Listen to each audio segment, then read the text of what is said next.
Maraming salamat po. Magandang umaga, Vice Mayor Dodot at mga konsehal sa ating mga kasama mula sa nasyonal at lokal na pamahalaan.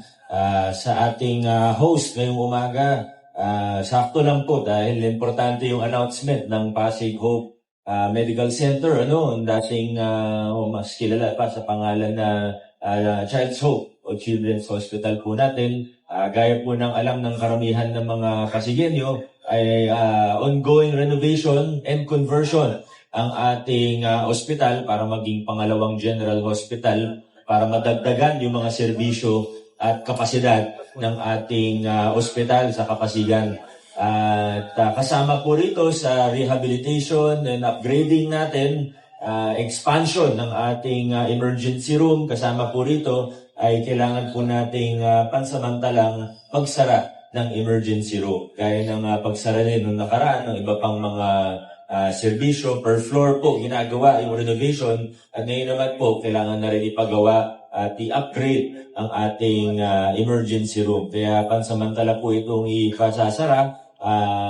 Sarado na po siya sa ngayon, At sa PCGH, RMC po muna dadalhin ng mga emergency cases natin. At siguro pagkatapos nito, pag pwede nang buksan ulit yung Pasig Hope Medical Center Emergency Room o ER, tsaka naman natin i-upgrade din yung sa PCGH. Dahil ito rin po ay for expansion na rin. So parehong emergency room ng dalawang city-run hospitals natin ay may improve. Gaganda ng konti at padadagdagan ng kapasidad. Dahil alam po natin na isa ito sa pinaka challenge sa mga ospital. Public and private, pero lalo na sa pampubliko, ito yung nakikita natin kailangan talaga na mataasan yung kapasidad sa mga ER natin. Kaya maraming salamat at sa mga pasyente natin, sa mga kliyente ng ospital, lalo na sa emergency cases. Pasensya na po.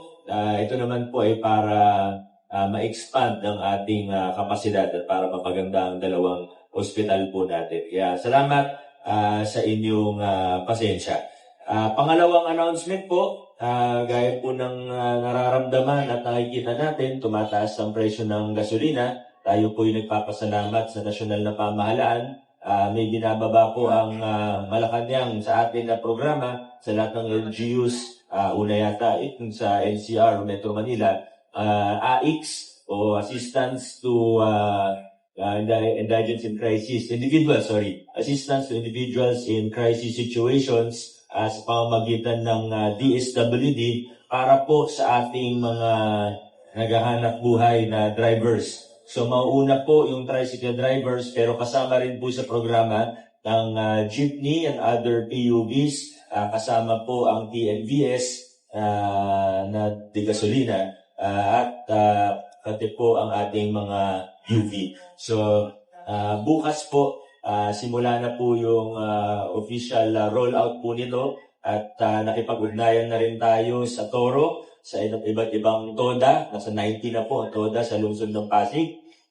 At pagkatapos naman po nito sa LTFRB, sa DBMO, at sa iba pang mga opisina, ahensya, sa mga JODA, at iba pang mga samahan ng mga driver at operator. Pero 1 per unit ang gagawin natin at para hindi po magulo dahil sa lahat po ng LGU ng NCR po gagawin ito ay per unit at magbibigay tayo pag residente ng Pasig yung driver para lang hindi magkaroon ng overlap sa ibang mga LGU. Nagdi-duplicate din naman ng DSWD, kaya wag na rin pong subukan kung na mag-apply sa dalawang LGU kasi tatagal lang yung proseso. Kasi makikita rin naman ng DSWD, may master list database naman po sila, kaya hindi rin uubra yun kung subukan mag-apply sa dalawang LGU, madi-duplicate din po yun. So wag na pong subukan para hindi na po tumagal ang proseso. Maraming salamat sa kooperasyon na tulong ng bawat opisina at bawat organisasyon kagaya ng mga TODA sa lungsod ng Pasig. Yun naman po, maraming salamat. 5,000 pesos per driver po pala, or per unit ang nibibigay po. Ano? So maraming salamat at yun lang po muna, adjourn na po tayo.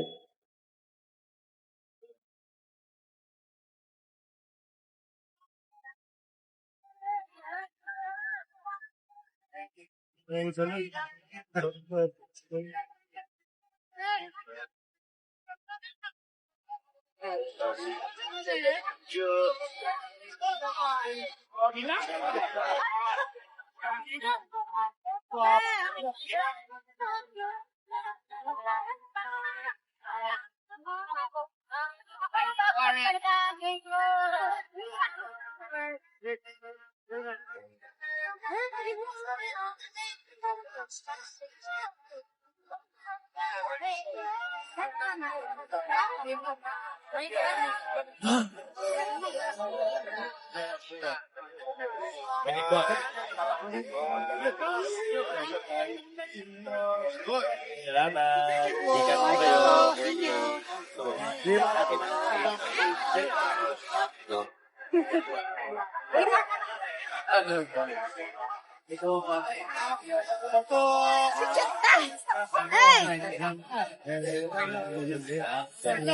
po kayo.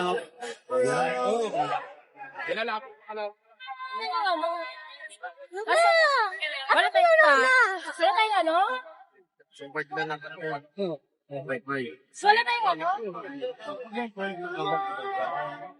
Kung malalaman nila, teka lang po, alis ako pa kaya. Alis ako. Abangan po ako sa kusina. Wala na ako na. Meron po na.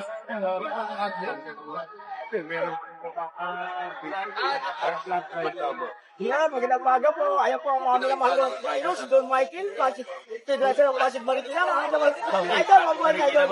Po, kagal. Ayan.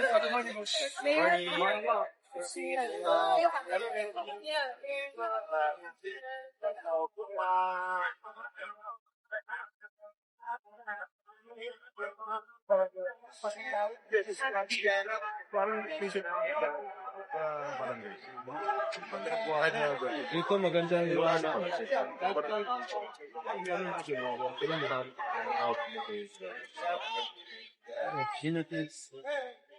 Babas ako kayo. Guys, ano nga po ang ngayon eh. Patay ako. Shout